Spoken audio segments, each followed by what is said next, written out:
في حملة شغالة على التيك توك عمالة تنظف كل الأشكال اللي أدائها زبالة وبتنشر الفسق في المجتمع. حاجة طبعا زبالة جدا منتشرة على التيك توك، زائد اللي التيك توك ده بيتم تمرير معلومات وغسل دماغ الشباب عن طريق مستضيفين، ناس بتطلع عليه كتير جدا، وطبعا اللي بيستضيفهم بيبقى مش فاهم أي حاجة ولا عارف أي حاجة. فطبعا الهبل شغال على التيك توك. منهم مثلا بهجت صابر بيطلع مع ناس هي غير مؤهلة تماما اللي هي تناقشه، فبيقعد ينشر فافكاره السامه للمجتمع. شباب كتير بتقعد تتفرج فبتتاثر، فطبعا ده مضر جدا. انا مش مع غلق التيك توك تماما في مصر، لان ده مش هينفع. مش اي حاجه هيجي لنا منها ضرر اللي احنا نقفلها خالص كده، احنا مش هنعمل حاجه في حياتنا.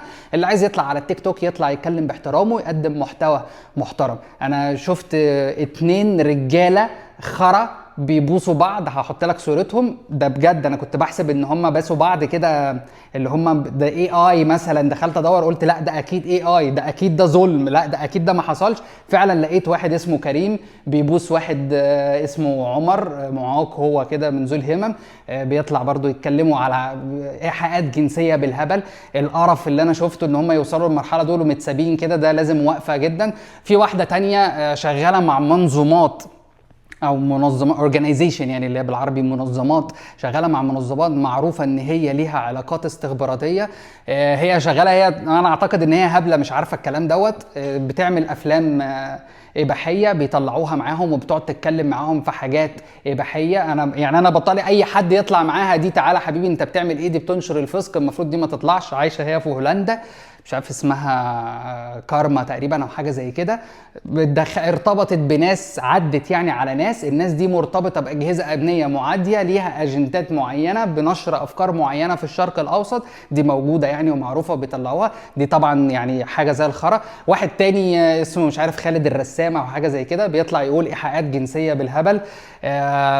صحابه بينشروا فكره ان هو معاه جنسيه اخرى. انا عايز اقول لكم حاجه على حته جنسيه اخرى. انت لو معاك الجنسيه المصريه وجنسيه اخرى، ولو معاك جنسيه اخرى فقط، هقول لك الحالتين. انت معاك الجنسيه الاخرى، الجنسيه المصريه والجنسيه الاخرى، يتقبض عليك عادي يا باشا. وانت معاك الجنسيه المصريه فبتخضع للقانون المصري، فهتقول لهم انا عايز سفارتي، بتاع السفاره هيخش لك هيقول لك يا باشا اتنازل على الجنسيه المصريه وتعالى معايا بقى البلد بتاعتنا اللي احنا جايين منها، اللي انت بتستعين بيا انا كسفير، تعالى معايا. فانت هتسمع اللي انت هتتنازل على الجنسيه المصريه، فبتقول له لا روح انا هتعامل. طب لو انت معاك جنسيه اخرى وموجود في مصر وبتنشر الفسق على التيك توك، اطلع يا باشا بره، تخشش، انت ممنوع من دخول مصر تماما، خلاص ما تخشش ده. وده قرار، ده قرار نفي، ده قرار بيدمرك انت نفسيا. تمام. محتوى زباله جدا. فانا برجو من الجهات الامنيه اللي هي تبقى في انضباط. ولازم الشباب بقى اللي متبقي لازم يفهم ان مش يلا اي مشاهده اعمل عشانها اي حاجه. يعني مش يلا عشان مشاهدات اروح اعمل اي حاجه. انتوا تحولتوا الى شحاتين الكترونيين، خليتوا منظرنا احنا كمصريين بقى زي الخرا بسببكم. يعني ده اللي بيتقال عليكم من الجنسيات الاخرى. تمام. يعني انا مش عارف هوس الميديا ده. خلي بالك انا واحد من الناس من سنه 2019 يشهد الله ان انا ما دخلش جيبي جنيه من الميديا. يعني انا وصلت في مرحله، جيت في 2000 اخر 2019 فقلت بقول لكم انا بقدم محتوى جامد، انا حتى هفصل الاعلانات، اوقف الاعلانات، عملت لهم كده يعني. بس حصلت بقى مشاكل كتير في الاكونت ما صلحتهاش وسبتها كده عادي وما دخليش حاجه. فانت مش معنى اللي انت هيخش لك، ما هو مش معنى اللي انت لو بعت منتج يخش لك فلوس معنى كده ان انا اروح ابيع مخدرات.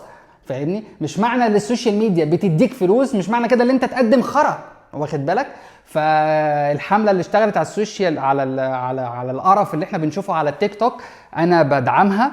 وفي ناس مصريين كتير بتقدم محتويات محترمه. يعني انا بشوف ناس بتقدم محتويات بتدافع عن البلد دي، تمام، وبتتشتم. والناس اللي بتقدم هلس وقرف وزباله يؤثر على الامن القومي المصري الداخلي، ويؤثر على سلوك المواطن في التعامل مع نفسه والتعامل مع اولاده والتعامل مع الاخرين، وعادي والناس فرحانه بيها ومش عارفه خطوره الموضوع. اللي بيشرب مخدرات ده مش عارف خطوره الموضوع، اللي بيعمل حاجه غلط ده بيبقى مش عارف خطوره الموضوع. موضوع كبير جدا، ويعني اتمنى اللي هو ينتهي وما يرجعش تاني.